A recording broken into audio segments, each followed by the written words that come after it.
So yeah, and then from Fight Works, obviously moving, had my own team. Yeah. Grafters United, my own team. Yeah. There was meant to be like an offshoot from like Fight Works and stuff with Mike. We did that. Obviously, me moving, relocating, COVID, being in a small town. There's loads of different reasons, but the gym just didn't pan out. So I just made the like wise decision to let that go. Yeah. And then yeah, over here and training at Chris Reese Academy in Swansea. You know, it's like 40-odd minute drive from the house. Yeah. So again, traveling to train, which is like, you know, it's not the most ideal now. But yeah, it's amazing. I mean, what a place. I mean, they got like cryo facilities, really good sauna. They changed the gym over lockdown, you know, so they've like got fully equipped weights room, like handfuls of black belts, all shapes and sizes, you know, like Chris, Ash, Josh, like Ashley Bendel, you know, like Ross, you know, really good guys. When I first come up and this is again, sorry, go back to my beautiful missus, but you know, when we first stayed, when I first met her on the day we did the makeover, I had some time that I needed to kill. Yeah. So without me even asking her, she obviously knew I did jiu-jitsu, but without me even asking, she was already sending me links to local jiu-jitsu schools, or she was asking her male friends that she knew that did jiu-jitsu or MMA, like, oh, do you know anywhere where Paul can train for the afternoon? Yeah. I was like, oh, fuck me, she's ticking every fucking box going. So I mean, from that, like one of her friends, Lee, he trained in CRA, and so I just went there. Like, so I went there at like an open mat session. I got to roll with like Ash, the black belt straight away, Guy, no Guy, you know, just like roll with those guys. I already had like friends in the gym, like Tom Barry and a couple other people I knew. So they were like friends of friends that have become really good friends now. So I mean, just from training in there, I went in over that Christmas period, a couple of open mats. And it was amazing. I just got welcomed straight in, like I say, rolled with everyone, rolled with Ash, you know, just got absolutely twisted up by him within, you know, the gi was one thing, no gi, fuck me, was something else. Like he was doing shit to me. I just didn't even know what was going on. I was just rolling with him with a big grin on my face, which probably annoyed him at the time, but I was only grinning because I was just like, man, what's he even doing? Like, I just don't even get it. Like, I mean, it's just like that, like the level of his game's like so far up there, like, you know. But it was really cool because at the time, obviously, you know, I hadn't made I trained there with him a couple of times on the open mat. I obviously hadn't made my full decision to train because the first year of lockdown, I literally did no training whatsoever. Like everyone obviously didn't do any training at all. I know. No, of course not. Yeah. Nudge, nudge, wink, wink. I legitimately didn't do any jiu-jitsu. I legitimately made a conscious decision to not train, to let all of the niggles and the beating my body had been taking for the last couple of years, to try and let it heal. Yeah. Which it did. I carried my yoga on at home, pushed my yoga even further, actually. My yoga went fucking through the roof, really, how good it got and how much I was pushing it. Yeah. But on the flip side, me not really doing any jiu-jitsu for a year has actually had quite an adverse effect now. Like, do you know what I mean? Because the years I spent ramping up my grit and the grind, so to say, and getting yourself to a level where your body can take it. Obviously, a full year off, you're trying to build that back up again. And I've gone from being like 39 to 42. And those couple of years, just age-wise, have not been very kind. Yeah. Even though I've hardly been doing stuff, all of a sudden, I definitely feel like I'm 40 odd. Like, do you know what I mean? It's like, so yeah, that's been a bit of bit of a thing to try and get your head around as well. Like, but yeah, I mean, Chris Reese Academy. I mean, like you'll see Chris. So Chris Reese himself. What a guy, like really. I mean, I've seen him loads when I've been watching MMA events. Obviously, you know, he's taken people into the UFC corner and loads of guys in Cage Warriors at the moment.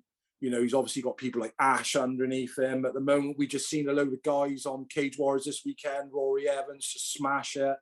Aiden James as well, another black belt within Chris Reese Academy, smash it.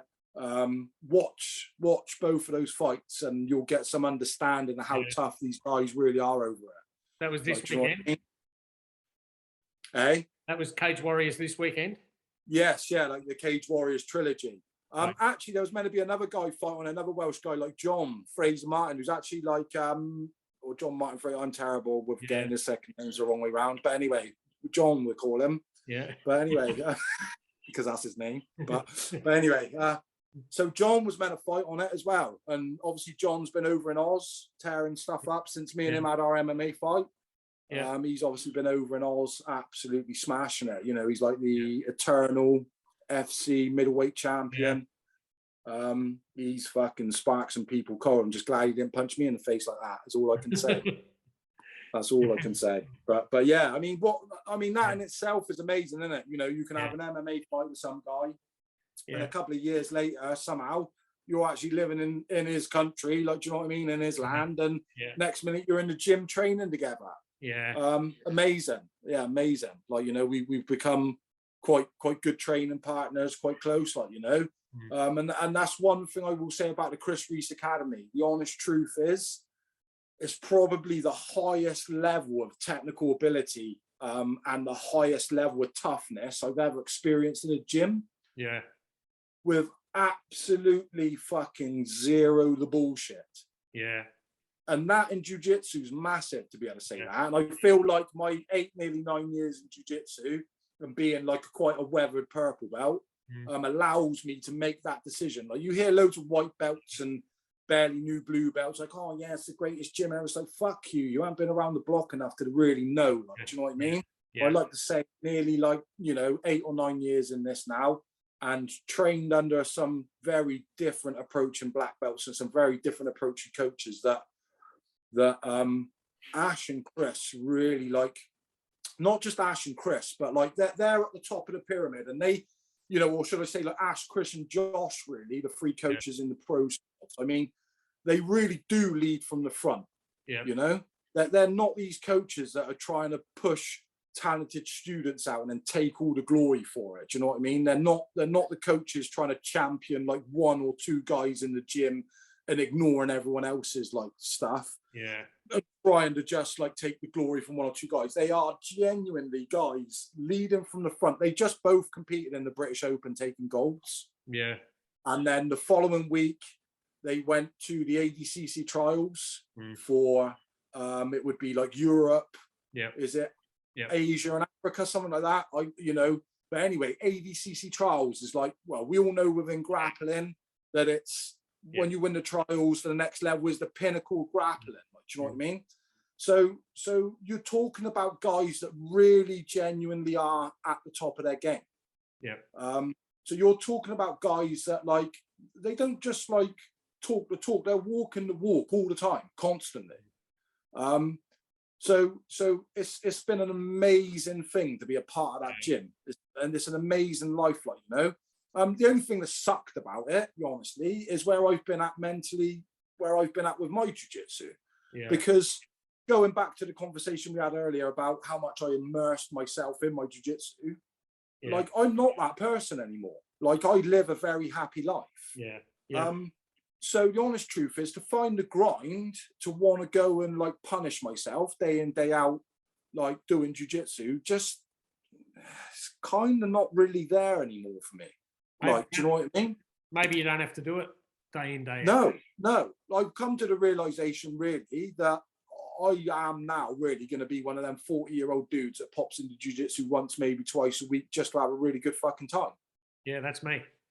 And then I might. Yeah. Well, yeah. and then I might compete every so often when I want to. Yeah, totally. You know, like I've been fortunate enough in the last few months to be involved with the squads stuff, with Ash and under Chris and with Josh and the whole rest of the CRA team there. But it's taken me months and months to realise of getting absolutely like smashed the fuck, like, you know, and limping around trying to do a day's work afterwards and not really covering very well. And this has been a bit of like, this has been kind of today's struggle with me a bit in my head, really. So, you know, this is kind of quite a thing I've had to kind of start. And I'm only really just coming out the other end of dealing with it, to be honest, because it's been these few months that's been difficult to deal with, really admitting to myself that I'm not 21 anymore. Obviously I know I haven't been 21 for a long fucking time, but I don't know why I say 21, because I was way fitter at like 32, 33 than I ever was when I was 21. So like maybe I will talk about it in that realm. But anyway, it's like, you know, I started jiu-jitsu when I was 2013. I was in Naga in Paris doing a competition for some crazy reason. I've done jiu-jitsu for about 3 months. So I was already in a foreign country competing. Like, you know? But anyway, so I started jiu-jitsu 2013. So, you know, it had become a massive, passionate part of my life. So for me in the last couple of months, I've had to kind of like wake up to a different version of myself with jiu-jitsu. So it was only really in the last couple of days, I've even just had the conversation with Ash, my coach, myself, and being able to voice the words of like squads training ain't really for me. It's like the most amazing thing ever. And if I was like 34 again and feeling fit and not in a relationship where I didn't want to, you know, I love my home life. So I do genuinely love being at home. Like, do you know what I mean? I don't need to be at the house as soon as I get in anymore. I don't need to be sat watching technique or my brain just sucked in someone else, because like life's good. But that's had a like weird flip side effect on my jiu-jitsu, which has been hard to deal with, because like I've gone like beating my body to pieces in squat. So I'm nearly 43 and I'm training with a 30-year-old world champion at the top of this game. Like, do you know what I mean? So I'm 43 going out on the mats now. The average age in the class is probably like 20 odd. There's definitely a few teenagers in there. You know, white and blue belts. And they're fucking savage, man, already. Whereas you full well know when you come across good young ones. But it's the whole room full of them as well. So it's not like you've got the odd one or two good ones. Like the whole room goes from being like savage teenagers to some of the best jiu-jitsu guys doing jiu-jitsu in the world at the moment. So like when I finally had that real conversation with myself, that was like, Paul, it's okay to not be keeping up with one of the best jiu-jitsu guys in the world right now. You know, well, fuck me, maybe I can go a bit easy on myself now, you know, and not have to beat myself up about it. Because I spent literally the last couple of months going to squads, feeling like I'm keeping up. By the time I do like a squad session, 2 hours flat out wrestling, rolling, you know what it's like, James. You've been there. I don't need to tell you about it. You know, it's like when it's on and you're going for it, it's fucking on and full on, isn't it? Like, do you know what I mean? So I was going in doing 2 hour squad session, 20 minutes in the sauna, food, water, and back to work instantly. Do you know what I mean? So I was never recovering. And then I was trying to, if I was home in Wales, I would then cram in a second session. Just because I felt I needed to. Within 5 minutes of that session, I'm already playing catch up with my fatigue and my energy levels. So by the time that session, I barely ground through, you know, got to the end of, and then I got to go back to work again. The next day, I've just got to go to work. And it was just that started taking a toll on me in the last month or so. I entered into the British Open. It was probably like I was in the best position to have got myself the best prepared. But I wasn't honest with myself that it wasn't really the best preparation for me right there and then. Do you know what I mean? And that's no one else's fault apart from my own. Do you know what I mean? But I was still adamant. I want to compete. I want to have a go. You know, I want to go and do that. So I went and competed. I was fucking rubbish. It kicked my ass. Like it does to all of us when we're really shit, and we know, like, you know, we know that it was no one else's fault apart from our own while we come off the mat and lock. You know what I mean? So again, I just instantly had that like, fucking hell, like, you know, and then to look across the mat and see someone like Ash who's like coaching me on the corner and be like, oh, I just failed him, I just failed my missus come to watch me, I just failed this person, you know. So I had those quick little pangs that day, you know. I definitely went through those couple hours of like feeling like I'd let everyone down, I'd failed and this and that. I kind of hadn't. The only person I really failed was myself by not really understanding that I wasn't doing myself any favors with my training. That was the only real fail. Because I had a second match. I went and did the absolutes at the British Open. I fought a guy, Ricky Bellingham. Fought Ricky before, watched Ricky fight a few of my teammates from past. Hell of a guy. Amazing dude. Always had a good laugh with him. He's a military dude, you know, so you know he's always going to be fit on the grind, whatever.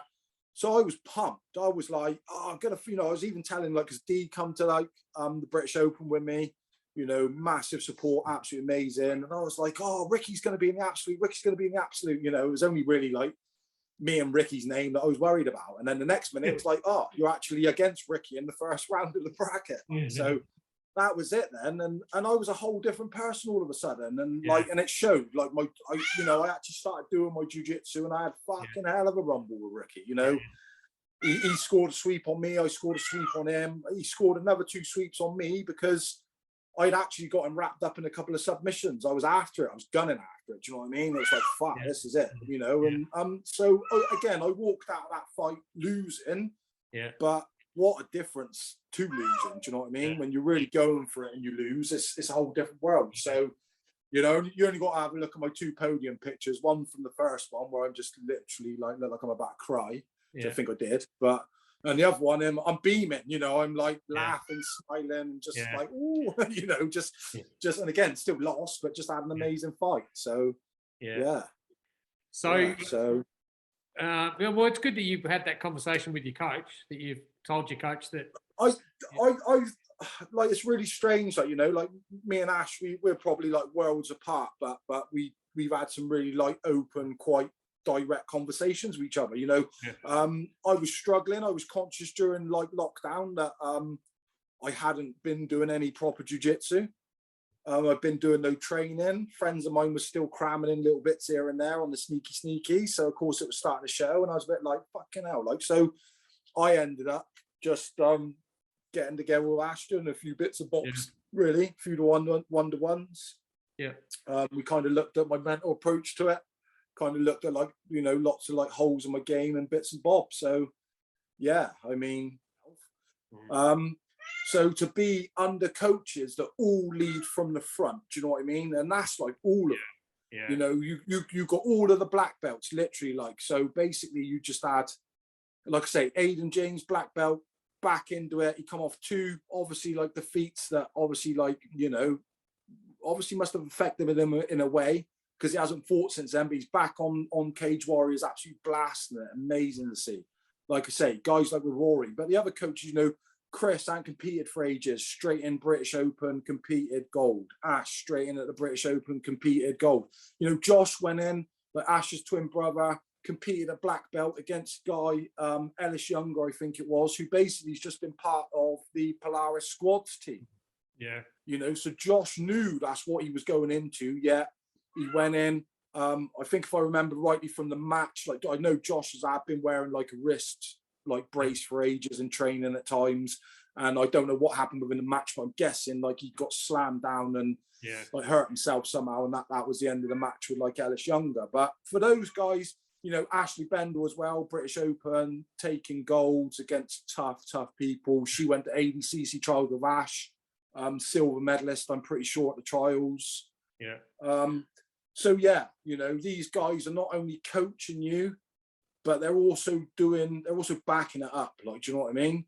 You know, they are doing the things. I'm not saying they're the only coaches in the UK or the world doing these things, but to me, it's definitely a big difference, you know, to be in a room where you're kind of like surrounded by those kinds of people. It's been amazing. I mean, the honest truth is, I don't wish that I was 21 again and starting jiu-jitsu, but like, to be honest, if you are 20, like, so I just love my life as it is, but to be honest, if you were like between 20 and 30, or even like 18 and 35, just to open the brackets up a bit more, and you're really, really serious about your jiu-jitsu, I would say you need to go once a week and get involved with Ash and the team and the squads. Like, do you know what I mean? Yeah. Like without a doubt. I'm not saying that people can't get that kind of training within their own gyms. There's loads of high level gyms all over the UK everywhere. So I'm not saying that, but what they're doing in CRA right now, it's just the squats program's just amazing. You know, the Q&A in, like, you know, you get to sit down at the end of the session and you're picking a world champion's brains. Like, you're picking the brains of the guy that just went to the ADCC trials and tapped 4 out of 5 people. Do you know what I mean? Out wrestled the Dagestani wrestler. Do you know what I mean? Like, that's the kind of guy Ash is. Like, you know, like I was telling a friend of mine the other day, this exact thing about Ash. This is you know, don't get me wrong, I knew what kind of a compare he was because I followed jiu-jitsu, you know, all the rest of it. But I can remember go back about a month or so in training. We were in a gi session. Ash, we were doing like passing drills. We were all going flat out. Everyone is blowing. Do you know what I mean? Everyone's going for it. And he must have been in the middle on his back. I think he was against one of the tougher, like, purple belt guys like Jamie Dix. Like, and they were going at it. Like, I mean, at it. Like, literally passing drill. They were probably there for like 10 minutes plus, because we were doing a 20-minute round, mind. Yeah. So they were probably in 10 minutes, just them two as a pair together going for it. Finally, like, Ash tapped Jamie or swept him or whatever. Jamie come out, Ash is still there. And who's in the front of the queue? Me. And all I'm looking at Ash thinking, well, he looks really fucking tired right now, so I'm going to take full advantage of this. So there I go, beeline in like the horrible bastard I am. You know, big old Paul Ash is probably like, you know, 60 something odd kilos, 70 maybe at a push.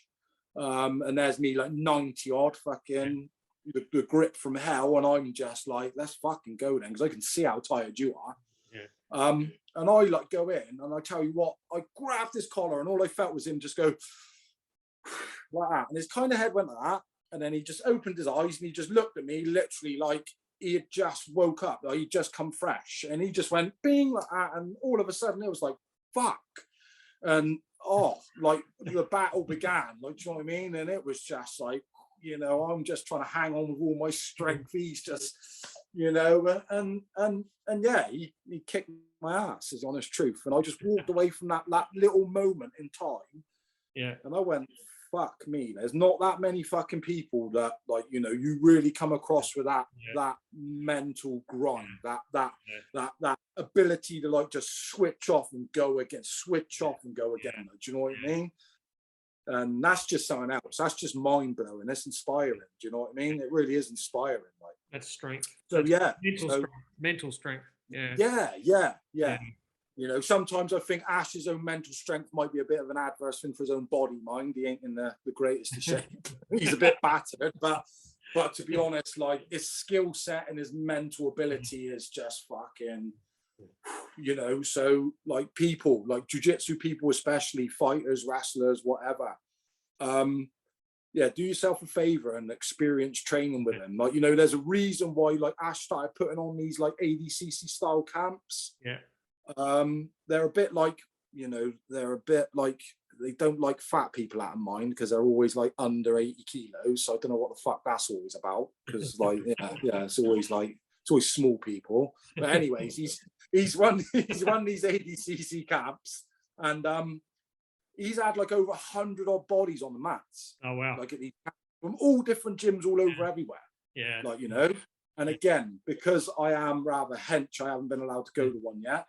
But there is one coming up where they've allowed us chunky people to get involved, so that's going to be cool.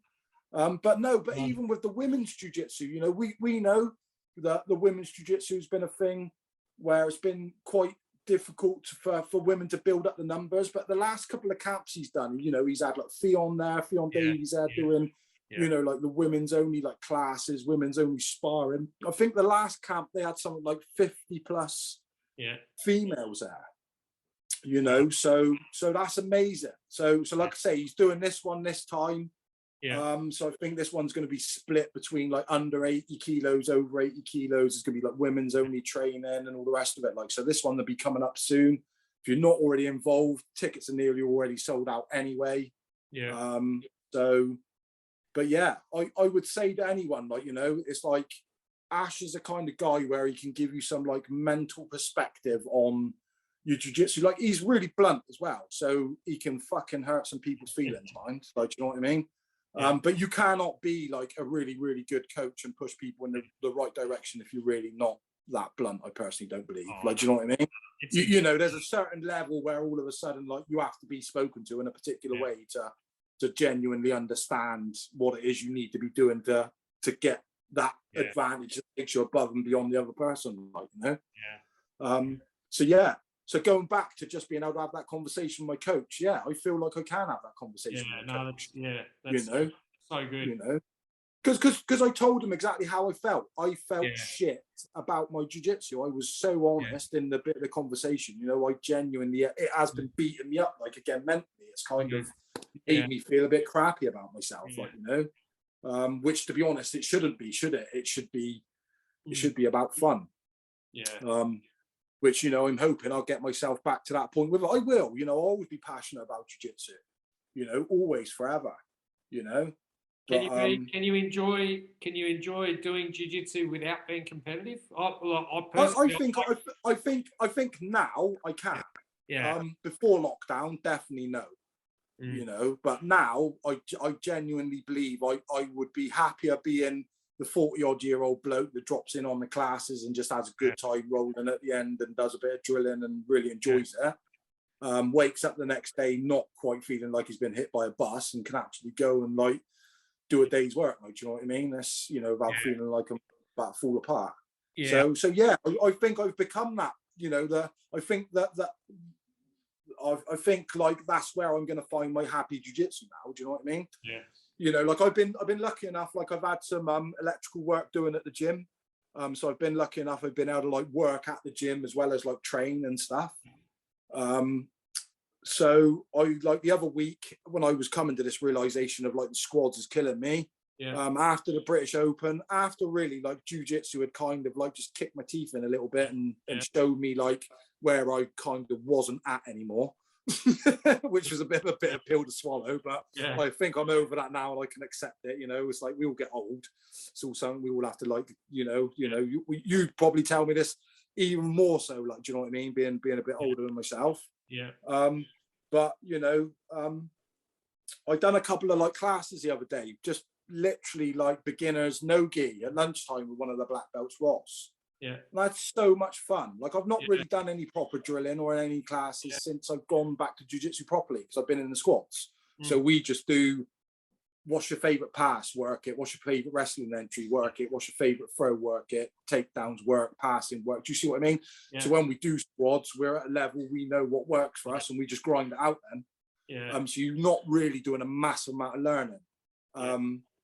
So, of course, I'm limited with my time with work, my life, and as it is, you know, traveling to the gym. So, of course, I was only really getting a couple of squad sessions in. So, I wasn't even at a position where I was drilling and the rest of it.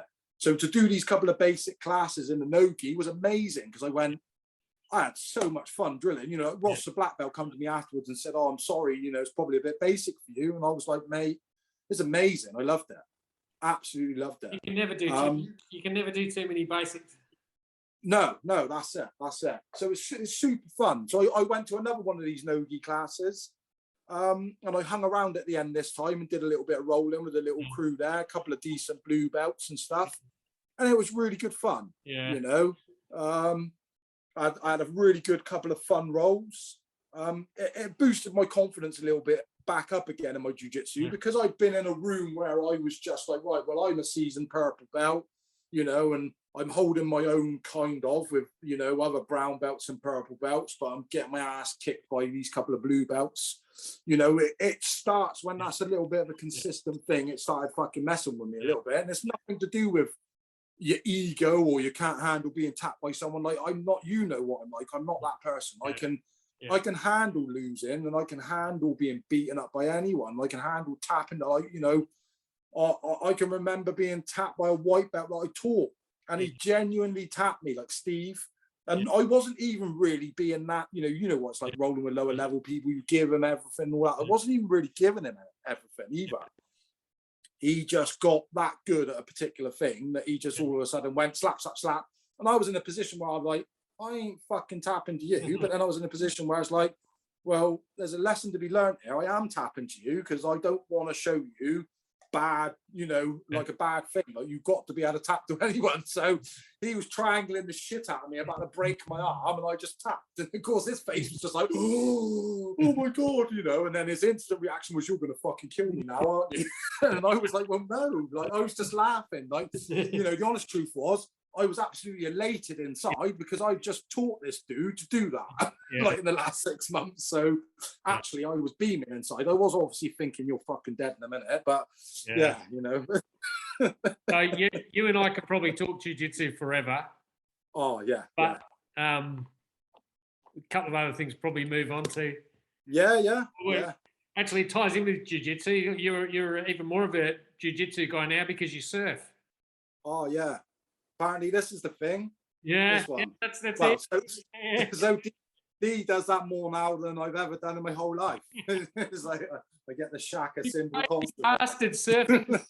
You must have a wetsuit that's about 3 inches thick. No, like I would never have believed I'd be the person that would be in the water on the 1st of October while it's fucking freezing outside. But yesterday, there I was in the piss and rain. Dee was out on a hen do all day in Cardiff with her friends, and I was like, "Well, fuck it, a couple hours to kill. Let's go and put the already wet wetsuit on, and go and get in the water," which I did, and it's amazing. Like, but yes, can I be really rude and have a very quick pee a minute? Sure. I know it's not very professional on a podcast, but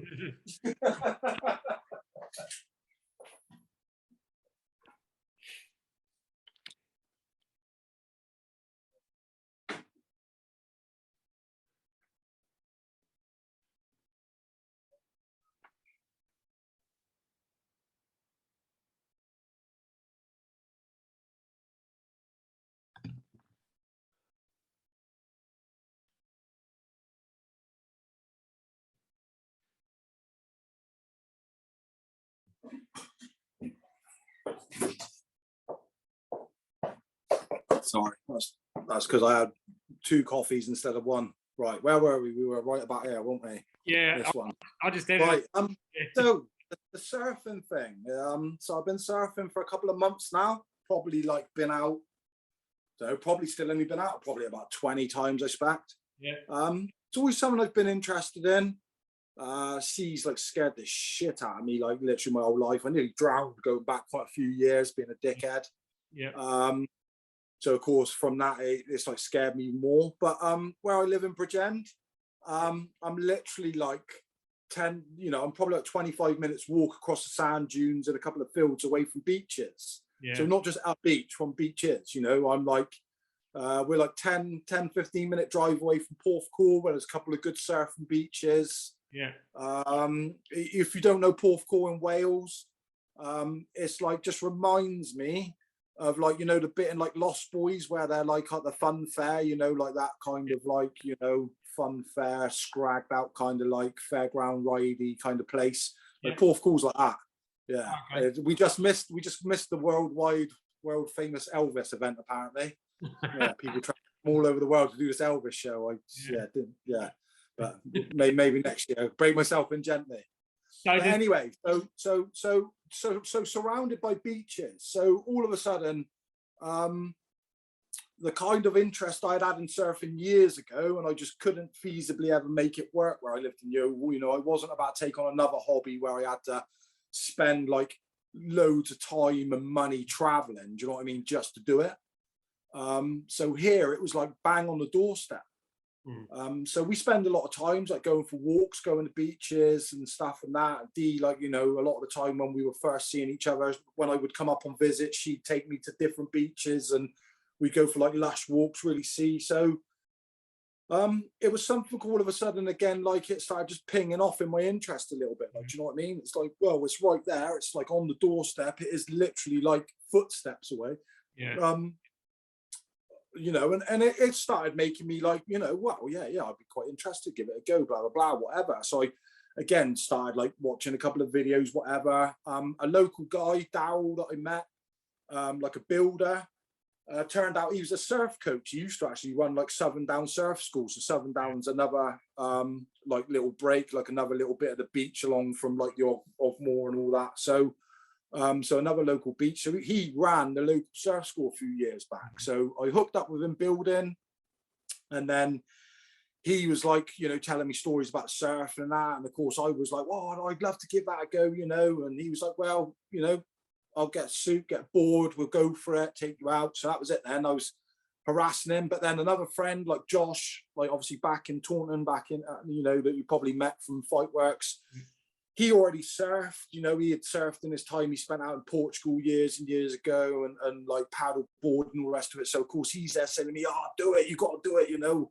The spiritual side of it, the this and the that, and I'm just thinking that I just want to fucking surf. I'm not that bothered with all those things. It's another thing I just like to have a go at, you know. Yeah. So I invested in like a paddle board to begin with. Was getting up on that straight away, messing around in the water. And a friend of Josh's then donated me like an 8-foot mini Mao like fun board that was his secondhand. So of course then that was it. Then bought myself a wetsuit. You have a laugh, it was too small, ripped it, ass hanging out the wetsuit all the time, didn't even realise for ages. I knew it had a little rip in it, but not like a rip the size of my butthole hanging out of it. Went out surfing one day and all of a sudden I thought, fucking hell, that's a bit cold all down there. And then I was like, oh fuck me, my wetsuit's got a massive hole in it. It's like, why didn't anyone say? But anyway, and yeah, so it's just built up from that. But the honest truth is, it's kind of like falling in place where jiu-jitsu kind of sat, and not for the immersiveness of like being unhappy, just as being like my go-to hobby. Do you know what I mean? Yeah. The honest truth is like, I say that about 1,000 times, the honest truth, but you know, I've always had to travel to train. Sometimes I'm not a great people person, so being around lots of people just isn't good for me. Yeah. And that's me, that's not people, that is just me, and I understand that. So as a conscious thing, I understand that I shouldn't always look to do stuff that involves other people. Yeah. So surfing being really to be honest, you can go out with people, you know, but you can go out with someone, you might not see them for like 2 hours in the water. Yeah. You know, you're just out doing whatever. Obviously with jiu-jitsu, like my yoga, balance, and being that kind of person, I found like being able to pop to my feet quite an easy thing. Yeah. Safety, easier than I can see like some other people, you know, doing that. So I was getting up, kind of, I was still clueless. I still want to have a clue what I'm doing, still getting smashed the fuck all the time on it. But it's just become that, like, you know, got the bug for it. It's like learning all over again. The time, just you and it, is just something else. Like, do you know what I mean? It really is one of those things where it really genuinely is like a you and it. It's like, you know, like the other day I got invited out like with this guy, Daryl, went out with him and his family. And it was really cool. We were in a little group. It was him, his wife, his kids, like they all surf, a couple of their friends, families. So we were in a crew. We were like all out back together, floating, having a laugh, pushing the kids on waves, having a go, you know, chatting and going. And that was ace. That was really good fun. But the majority of the time you end up just like, you paddle out, you go out, you know, you're watching, you're looking, you know, you're not really talking to people. You're kind of like the people you might be with, you end up just like disappearing away from for a little bit, you know. They might not be as confident getting out as you are, or you might not be as confident getting out as them. And yeah, it becomes a very good thing to do, like a lot of reflection all of a sudden, like, do you know what I mean? Which, to be honest, right now, I go out there and there's not really a massive amount to reflect on, which is good. Like, do you know what I mean? Yeah. So it really becomes very much about me and it. It becomes me and that thing, you know, like the way, like the analogy here is like the wave is like, you know, I'm the white belt and the wave is that like black belt. But the issue is like, there ain't no tapping, you know, there's no real, you know, there's no right, I've had enough, I'm just going to sit in the corner a minute. Like, you know, you can always paddle back in, but don't get me wrong. Like when you go out and you decide like it's you and it is you and it. Yeah. Like, so, yeah. You know, so yeah, so the surfing's just been, it's just been like, yeah, pretty good. Yeah, really, really like it. You know, the honest truth is right now, right today, in this moment, and the last couple of like weeks and months, probably like surfing more than like jiu-jitsu is the honest truth. Yeah. Just because it's new, it's fresh. Yeah. It's not giving me anything. I'm not beating myself up about surfing. Do you know what I mean? Like I can go out surfing and get smashed time and time again. I might go out for 2 hours and spend 0.9 of a second stood upright on my board. Yeah. Like, do you know what I mean? Yeah. but the honest truth is I ain't beating myself up about that. You know, I'm loving it. Nah. Whereas like I just explained, you know, my jiu-jitsu's like it's like it's had me beating myself up about different things in the last few months, really. So it's the surfing's helped me almost try and deal with the jiu-jitsu a little bit, like, you know. So yeah. I'll say, I just want to say one thing with the surfing. Obviously, you would have seen this. I saw you like the photos. I didn't really share them properly. I will do a post. I wanted to speak to you first, really. But obviously, we did that paddle out, not yesterday, day before, on Friday evening. So the guy Dan Hill, I never knew him. I never met him. Yeah. He was just friends of friends, like, you know. So friends of this builder guy, Daryl, that I met. Me and Daryl's got not close, but we become quite good friends quite quickly, working together and having quite similar interests. You know, like his son does like judo and stuff now. We've like had some conversations about wild past, because he's had some wild past traveling, living in Australia, surfing. You know, he was the epitome of like the surf dude. You know, he was good and wild. So like, you know, we've had some good stories to share. But so yeah, so this paddle out we done on Friday was for a guy, Dan Hill, basically took his own life. Yeah. Committed suicide, had a wife, had kids. Yep. And it was poignant for me. Do you know what I mean? It really instantly, the minute I heard, because I saw Daryl post something saying like a sad day, blah, blah, blah, like Dan Hill. And then I obviously like messaged him and just said, oh, you know, hope you're good, mate. You know, it's like, sorry, you know, you've lost someone close. Daryl come back and told me then, obviously, like Dan had taken his own life, like suicide. Another friend of Daryl's I was friends with online then, Ryan, I saw him share a post as well about depression, you know, suicide and the rest of it. So it really hit home with me. It really, like I say, it was really poignant. It was really like vivid. It was right there for me, like, you know. Because a lot of people don't really get it. A lot of people don't understand. A lot of people still really think like suicide is selfish, which, don't get me wrong, I believe suicide is selfish. You know, it is selfish. But the honest truth is, unless you've literally been right there, right on that cusp of like knowing, you know, and I don't mean just like you've had a bit of depression for a while, unless you've been right there, like you've made the decision, it just somehow happened, and you're still able to live to tell the tale. I think until you've really been there, it's really hard to understand the fact of like in those moments, you're not thinking about like the impact it has on people. Do you know what I mean? You're not thinking about those impacts. You're not thinking about you know, the sadness of everyone left behind. You're not really thinking about any of that. I know earlier on when I was telling my story, I told you that's all I was thinking about was someone finding me. But how weird's that? I was worried about a stranger finding me. I wasn't worried about all the people that loved me and cared for me, how they'd be feeling. Like that didn't even cross my mind, not even once. You know, so it's a very strange place to be. You know, it's recently as well. So back before the Dan thing, one of my partner D, so where her parents live, a neighbor of theirs, like their older daughter had come home, failed relationships, whatever, you know, like lots of stuff had happened. Again, I don't know them, but unfortunately Dee's mum got kind of wrapped up in the whole instance, but they live by a train track. A few horrendous things happened, and it involved this family that lived near Dee's parents. It involved the family dog getting hit by the train and run over. Now, in conversation, obviously, Dee's mum had to help out with that. It was like real harrowing. You know, we were on the end of the phone thinking, fucking, you know, what's gone on? But with that in conversation, people are like, well, what was she even thinking, the girl? Why did she have the dog? Why was that? And I had to butt in then to make everyone understand it's like she wasn't thinking. Yeah. That's the honest truth. Yeah. If she was leaving the house to go and put herself on that train line to say goodbye for good, she wasn't thinking. Do you see what I mean?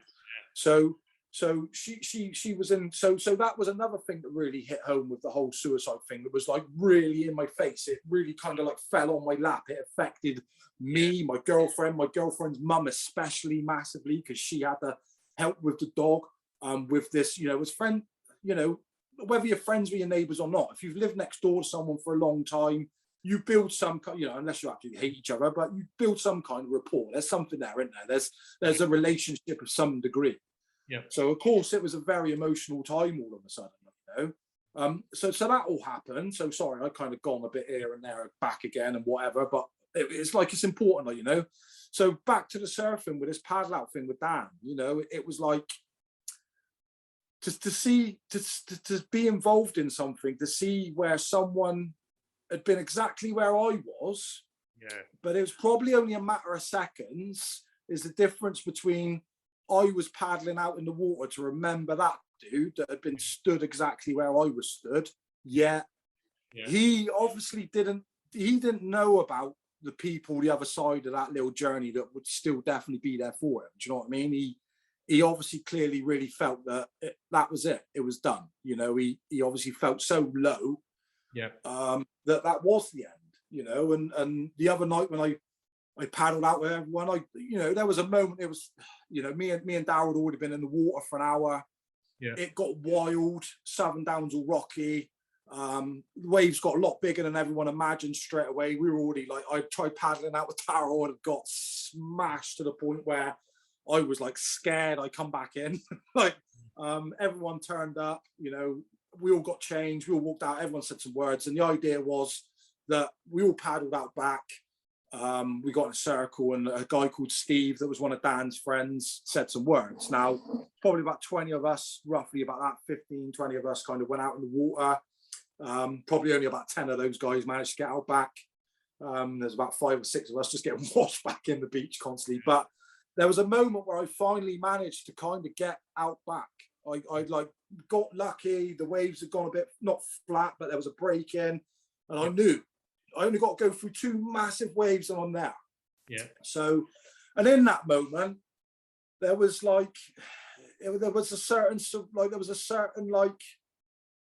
something just kind of went in me. Do you know what I mean? I found myself on my surfboard in the middle of the water, waves massive, really out of my comfort zone, but really in it at the same time as well. Found myself like shedding a tear, really sad for someone that had taken their own life, and you know, really, really sad about that. Like, do you know what I mean? Sad about what the guy had left behind, sad for his family and that. But then I found myself like crying, shedding like some genuine tears of like happiness, because I was happy to be on that board in a position where I was able to paddle out into that water. Do you know what I mean?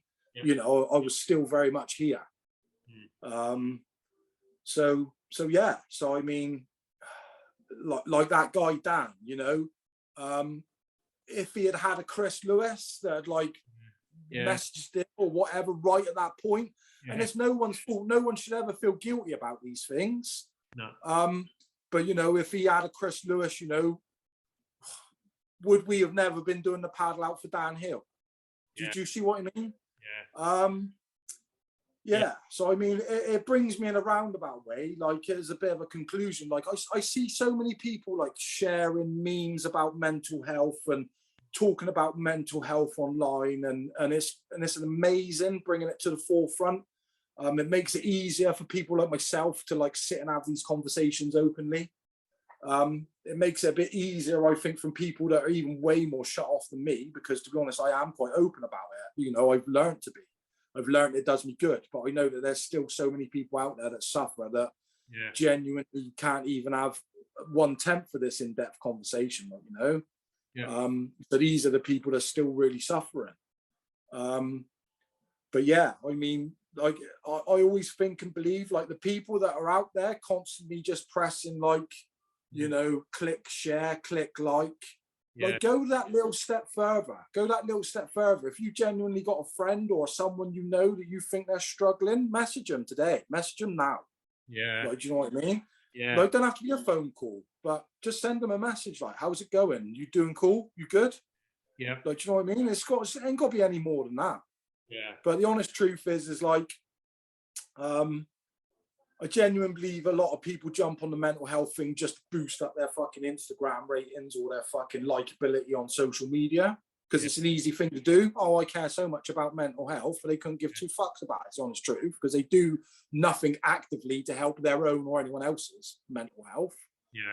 Whereas the difference between picking up this device that most of us spend within our hands like 90% of the time, and just literally 10 seconds, click, click, click, click, click, send, little bit more difficult than just sharing a meme on Instagram or Facebook, I know, but still literally only take seconds. That's the difference between someone somewhere, you know, potentially like taking steps or feeling a particular way that could be like their own undoing. Do you know what I mean? Yeah. You Yeah. know? And I think as much as like social media has allowed us to become very much more connected on levels, it's also enabled us to become very like disconnected on other levels. Like, do you know what I mean? Yeah. Yeah. So I think that's definitely worth something taking away from this. Yeah. Even if you fast forward through the rest of my shit, it's I've been really lucky and grateful for, you know, a few friends, really close friends, who regularly check in on me. You know? Yeah. And you know, and I have people that I regularly check in on. But you know, there are, you know, sometimes just that phone call or that message, Yeah, just can, you know, just turn you around. You know. Yeah. It's massive. Yeah, yeah, and I think sometimes even just the opportunity to say to somebody, "No, I'm not okay," is a relief. Yeah. Like Yeah. Well, I had it. You probably will be able to reiterate this like word for word, like for like. Well, I had it recently, very recently, as in like literally like last week. Yeah. Going back to the whole jiu-jitsu thing, you know, it was becoming such a hard thing to deal with in my own head. I was believing that like it almost started me spiraling a little bit, not back towards depression and all the rest of it, but I was genuinely unhappy because I was struggling to really come to that affirmative decision and be happy with the fact that I am 43 years old and I will probably just become that hobbyist jiu-jitsu guy that just pops in and out of training once or twice a week. Because I've never been that dude. I was just like, no, I'm not happy with being that dude, you know. So in the last few months of my jiu-jitsu, I've had to like, you know, really swallow a few bitter pills. But that's cool. That's fine. Yeah. You know, because they're not bitter pills anymore. Actually, I'm going to be way happier within my jiu-jitsu now. But it didn't change the fact that I'm the kind of person that it became a struggle. I'm the kind of person where the minute it was a struggle, probably 3 months ago, I didn't just turn around to my missus and be like, babe, I'm real struggling with this. No, I did the pure pool fucking tactic of clam up, be a bit more fucking miserable and be a bit more like difficult to deal with. And, you know, because I was fighting this battle a little bit myself. But you know what? Like last week, I really come to a little bit, you know, I was quite unhappy about it all and I started feeling genuinely quite sad about it. Yeah. So I reached out and spoke to a friend of mine, Tom Barry, and said, Tom, you know, I'm sorry I haven't been at training, but I am struggling. It's like jiu-jitsu's fucking kicking my ass right now. You know, I reached out to like Josh when I went back down to Josh's last week. You know, I hadn't seen him for a couple of weeks and got there and instantly he could see that something was up. You know, you all right? Yeah. Told him and just said how I felt, you know? Yeah. And straight away he's like, man, that's fine. You know, you're cool. That's fine to feel like that. You know, I eventually then, once I come home, turned to D and was like, well, I had to make the realization about my jiu-jitsu, blah, blah, blah. You know, it's a conversation I could have probably had with D like fucking 3 or 4 months ago. It's a conversation I should have had with D 3 or 4 months ago. Yeah. Again, another learned for me, another little bit of my communication skills learned. You know, why, if I had had that conversation with her probably 3 or 4 months ago, why I didn't, I don't know. I can't even tell you now why, but I do know now that the next time I feel like that, even the tiny inkling, I will be having that conversation with her straight away like that, you know, because I know I can. It's only my fault that I didn't. But yeah, this last week I reached out and spoke to a handful of guys. Like I say, you know, I eventually sat down and wrote the email to Ash to speak to Ash. You know, his response was amazing, absolutely amazing. You know, his response was like, well, yeah, squads is hard. And yeah, you've done all right, like keeping up. But yeah, maybe it ain't for you. Yeah. Yeah. And yeah, maybe it ain't for me. And that is fucking cool. That's cool to be able to like admit that and open that. You know, and he ended up by just telling me, to be honest, the most important thing is you just learn to love your jiu-jitsu. Like, you know, get to a place where you're loving jiu-jitsu again. You know? So for myself personally, I could have easily made the whole jiu-jitsu thing spiral out being the person I am. That could have really spiraled then and really had knock-on effects to loads of other stuff. but because I'm so comfortable and I know that I've got a good friend group, I was able to like message Tom, eventually speak to like D, you know, spoke to Josh, spoke to people, you know, I say spoke to people, I probably spoke to like 4 different people, I expect, and just said like, you know, I'm just, at the moment, I'm struggling with this and it's got me on a bit of a downer, like, do you know what I mean? But the minute I spoke to them and got responses, it's almost just like, you know, and wow, you know, so it fucking works, doesn't it? Yeah. Like, you know, that is one thing to be taken from it. It really does work. Yeah. You know, like talking's a great medicine, and finding yourself a really good like friendship group. And to be honest, it doesn't even need, you know, like Josh is one of my best friends ever, like ever. Yeah. But like Tom Barry's a guy that I've met along the road in jiu-jitsu, and we're super close, but we're not like we're best mates. Yeah. You know, and the same with Ash. He's my jiu-jitsu coach. We have that relationship, but we're not like super close as in like best mates, but definitely, you know, I definitely felt comfortable enough to be able to approach Ash and be like, look, I'm going to tell you exactly how I feel on an emotional level, and this is how it is, you know. So I think if you have something in your life that's as important as jiu-jitsu, I personally feel that you should have people within your jiu-jitsu kind of group that you can turn to like that, like, do you know what I mean? You know, it doesn't have to be jiu-jitsu, like anything, you know. So yeah, so like obviously talking is good, it's good for you. It's not going to solve all your problems, definitely not, but it definitely help. Yeah, you know. Yeah, I think that's been the key to most of the stuff that you've talked about, really, is that, you know, learning to communicate and communicating with people is... yeah you know, I've been terrible. I still am a little bit terrible. It's usually those closest to me that probably get it the worst, which is the shitty thing of it. And I am definitely on a mission now to make sure that that's the bit of me that I'm, you know, that bit of my communication is going to get a lot better, like 100%. Yeah. You know what I mean? You know, because that's really the only bit of myself, going back to the creating your own happiness thing. That's the only real bit of my old self and still self that kind of really makes my own unhappiness. Do you know what I mean? My communication's crap. And it can lead to like arguments with people you don't want to argue with, and you know, and that's only my own fault, you know. So yeah, so it's definitely like another, it's I feel like it's like one of the like final things I'm working on now, you know, that final bit of communication, like, you know. Because like we said, you know, before you press record, I know we didn't really touch on it that much, like talking now, but like you say, the ongoing work for yourself, you know, we all hear the stories of people being like on their ass, down and out, and then, you know, living the most amazing life ever for the rest of their life, but it don't always go like that. So checking in and doing the work, you know, as an ongoing thing is real. It's a real thing. And you should be happy to do that work as well. You know, be proud to do that work, because it's positive. It's heading in the right direction, isn't it? Like, do you know what I mean? Yeah. And the other thing that you said that really resonated with me was, you know, your comment about the fact that, you know, you've got the control over your happiness, that you came to this realization. Oh yeah, like it's like that to me and myself.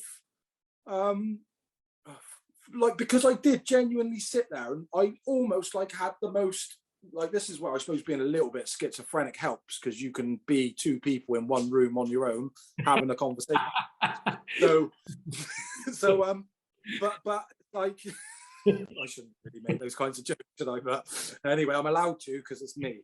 But anyways, but like I had such a brutally honest conversations with myself. Yeah. You know, and I could have easily walked away from like over 50% of it and still blamed other people. Yeah. But the honest truth is, I still chose to stay in scenarios. I still chose to be a particular person. I still chose to not talk about how unhappy I was. I still chose to say like, well, I want this, but I'm not getting it. Yeah. So rather than choose to actually go after what I want, I'm just going to live an unhappy life. Like, do you know what I mean? That's my choice. Like, everyone has the choices, like, you know? So it is. It's massive. And, you know, like now, like going back to the communication thing, like what's made me unhappy in the last couple of months? My communication skills with the people I care the most about. So that's for me to deal with to make better. Yeah. That's one little inkling. Like, do you see what I mean? Yeah. It's like the job thing, wasn't it? It's like coming over the Wales. I could have chose to go and be employed. Yeah. Because it would have been easy. I could have had a 40 grand a year job with a nice pension, vehicle, tools, whatever, work for some electrical firm, doing heating system, blah, blah, blah, whatever. But the honest truth is, like, that, I wouldn't have been happy, would I? I don't want to do 9 to 5. I don't want to be able to not Skype work when I want to be able to Skype work. So I made the choice to do the hard slog to make my business work. Yeah. I made the choice to be happy. I made the choice to do the harder grind, but to be happier. Because that's where it leads. So I think it's massive, because I think still way too many people out there, and even people I know that are not whingy fuckers, they still sit there and blame literally like 100% of their own happiness or unhappiness, so to speak, on other people or other events or other whatever. And you think, well, you only got to make a couple of decisions, and that won't even be like that. Yeah. Change something. Yeah. Don't get me wrong.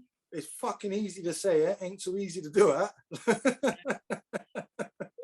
but in the flip side, like, it ain't meant to be easy either. Really, it's not meant to be easy. Like, if it was, everyone would just be fine. If it was that easy, everyone would just be like, oh, I only need to think like that today anyway, and I'll be like, and life goes on, smelling the roses. But it ain't like that. So no. Yeah. Well, mate, we've been talking for a good couple of hours, I reckon. Have we? Jesus. Wow. And I've got lots out of this chat.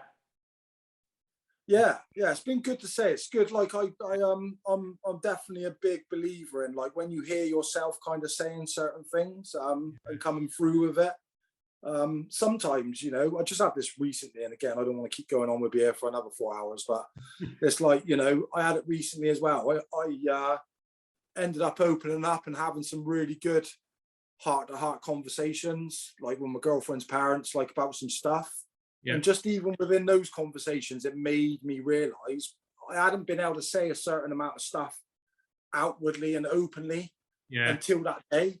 Yeah. And then when I did, I kind of went, oh, well, fuck me. Like, what's the issue here? I mean, I'm already saying what the issue is by venting it and talking it. So I could hear it myself. And then straight away from that, I walked away and I was able to deal with it.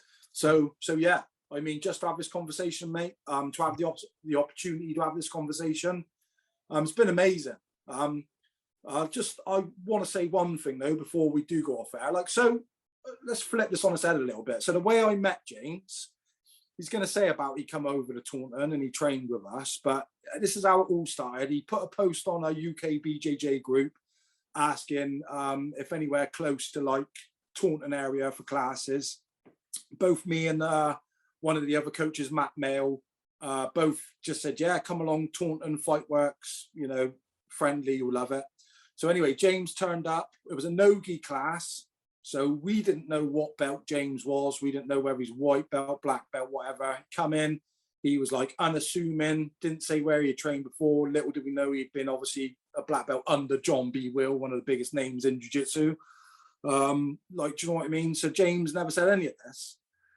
Come in the class, and I got paired up with James because I was a big tattooed guy. I can't remember whether I was a white belt or blue belt at the time, but I wasn't a dickhead on the match. Do you know what I mean? So James being an older gentleman, Gary, our coach at the time, didn't know where James was at with his jiu-jitsu. So he was like, look, Paul, you can pair up with James, drill. We know you'll be cool, whatever. It'd be good. So I spent the whole no-gi class with James paired up, did some drilling. Class was amazing. Anyway, got to the end of the class. We obviously did our bow out, shook hands, whatever. And then James stopped and was like, well, I've traveled the world a bit.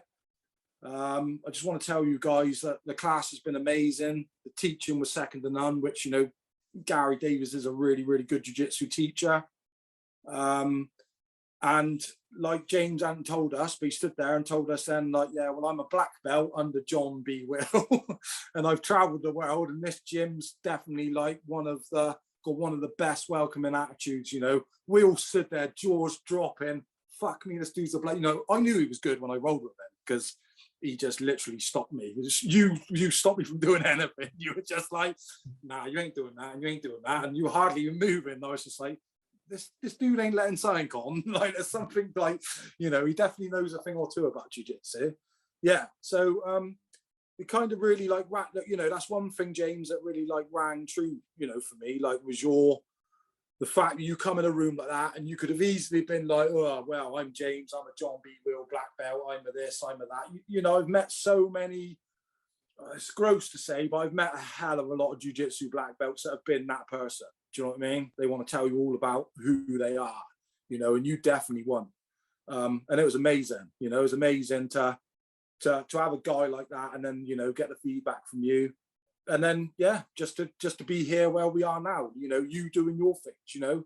I know you've had your own struggles over the last couple of years. Yeah. You know, I couldn't think of a better person for doing these podcasts. Oh, thank you. You know, you're definitely, I won't say any more than you are a seasoned gentleman. Thanks, mate. Did you see what I mean? And that's not just jiu-jitsu, Yeah. like just life. Like, you are a seasoned gentleman. Like, do you know what I mean? And I mean that in a way of like, you've probably been a dickhead to others and yourself, just like I have. Yeah. You've definitely, I know you've had issues with, like, you know, maybe too much alcohol, maybe too much whatever, Yeah. you know, in years gone by. And I know that you've had struggles the same as I have. Like, do you know what I mean? Same as a lot of other people have. So I really wish and hope that this podcast goes far. I believe it will, you know, and you're doing great things, mate, and just keep doing them. It's been, it's really, really good. You know, I couldn't think of a more unassuming guy to be doing it, like, you know, so hats off to you, like, you know. Thanks, Paul. I really appreciate it. And yeah, I mean, I'm doing it because, you know, like, you and I have both been at the brink. Yeah. Definitely. And, you know, I think if one person listens or watches one of these podcasts and it shows them that there's maybe light at the end of the tunnel. Oh, yeah. You know, step back from the edge of the cliff or whatever it is. Yeah. And it's worthwhile, you know, so. It's seconds, isn't it? That's what we're talking about. You know, the decision, like depression and then everything that goes with it, is months and hours and days and years, and it takes a long time to like get yourself in that hole. But the honest truth is, like, you know, when you've been right on the brink, it's literally seconds. It's like seconds in your life are massive. Like, seconds in your life are the difference between tomorrow and no tomorrow. That's exactly right. Yeah. You know, and it's fucking wild, you know, minuscule fucking thing into the biggest possible thing ever, like, do you know what I mean? And yeah. So I'm hoping, you know, we can go forward and people can see that, you know, it's all right to cry, it's all right to be sad, you know, it's all right to feel under pressure, it's all right to feel shit, and it's all right to feel all of those things about everything and anything, like, you know, because then hopefully you can start piecing the pieces together to not feel shit and be genuinely unhappy and depressed and sad and those things, like, you know. So yeah, I'm hoping this is, like, you know, steps in the right direction for lots of people. And Cheers, it's been a good talk. We're gonna finish with the oh, fuck me, here we go.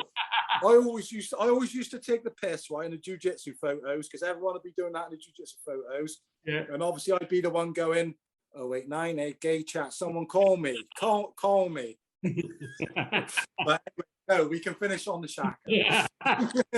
Great to talk to you. And you, mate, you take it steady and look after yourself. Yeah, let's not wait another 4 years before we chat again. No, that's it. Yeah. And thanks for having me. And just, I've mentioned loads of names through this podcast.